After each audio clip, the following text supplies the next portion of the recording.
Many of us have noticed all the number sevens in Genesis and all throughout the Bible. Some are incidental, but others are intentional. Genesis 1 to 3 not only uses the number 7, but makes patterns and phrases based on the number 7, many of which are only noticeable when read in its original language. If we are to fully understand the richness and beauty behind God's Word, we must first dive deep and reflect on the reason behind each instance. This video will show when, why, and how Genesis 1 to 3 uses the number 7 to make it quite possibly the most awe-inspiring, beautiful, and intricate text ever to be written.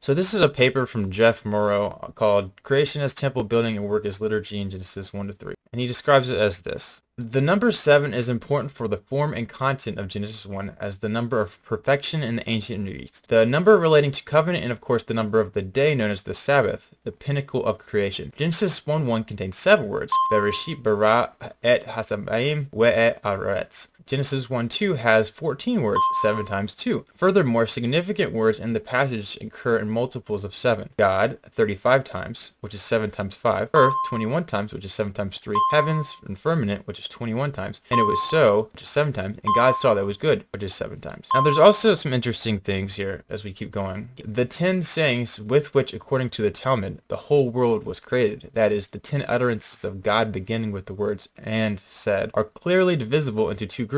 The first group contains 7 divine fiats enjoining the creation of the creatures. The second group comprises 3 pronounces that emphasize God's concern for man's welfare. Thus we have here a series of 7 corresponding dicta. The terms light and day are found in all 7 times in the first paragraph, and there are 7 references to light in the 4th paragraph. Water is mentioned 7 times in the course of paragraphs 2 and 3. In the 5th and 6th paragraphs from the word haya occurs 7 times. The expression "it was good" appears 7 times, the 7th time, very good.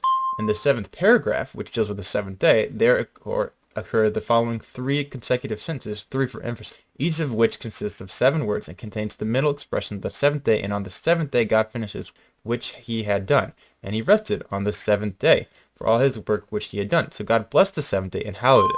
The words in the 7th paragraph total 35 times, 5 times 7.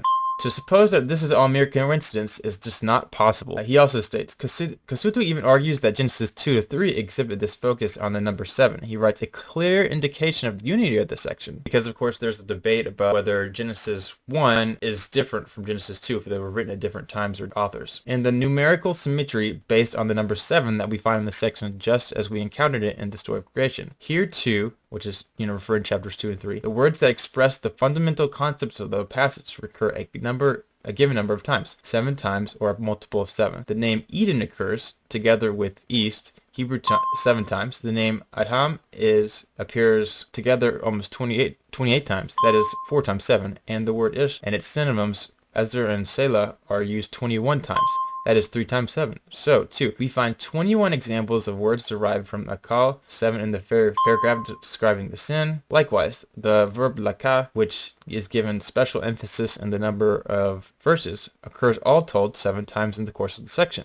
And when I sought to break up the section into paragraphs, according to the logical division of the contents, there naturally emerged 7 paragraphs. Yeah, I feel like I'm in heaven 'cause I'm counting up to 7 tonight. 1, 2, 3, 4, 5, 6, 7. Woo! So I know that's all a lot to say, but we see these super weird, emphasis of number 7.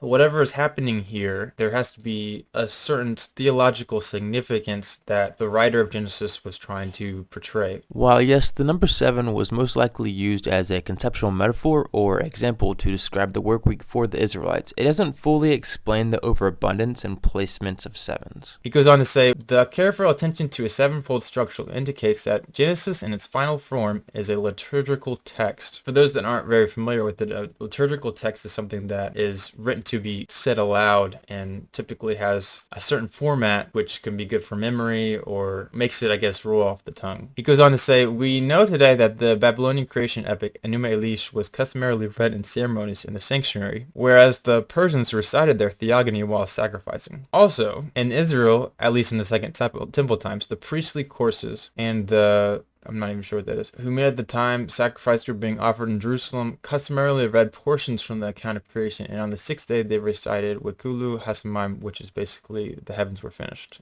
which is in Genesis 2:1. Now this is worth mentioning here that the Enuma Elish is the Babylonian creation myth, which many scholars think that Genesis was written in response to. So it makes sense that they would have these patterns of symmetry here. What Mara is essentially saying here is that Genesis 1 is written in a way that it could be spoken aloud, possibly for priestly duties. Which, of course, what's the purpose of number 7? Well, 7 is often described as the number of completion or perfection in the Old Testament and other parts of the ancient Near East. My friend Ben Stanhope summarizes it extraordinarily well. The construction of the tabernacle in Exodus 40 was completed in 7 stages, and its priests ordained in a 7-day process.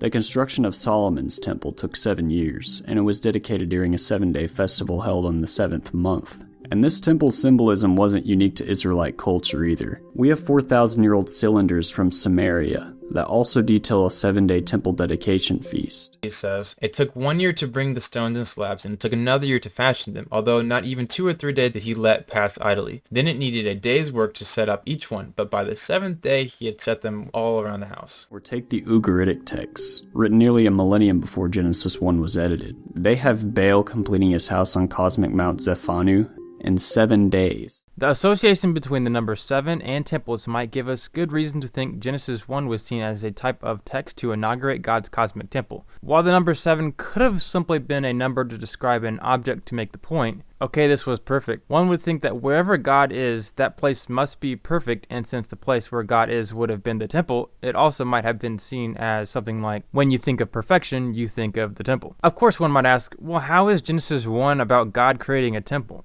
Make sure to like and subscribe, as I will be going into great detail to give additional reasons why I think Genesis 1 describes God creating his cosmic temple.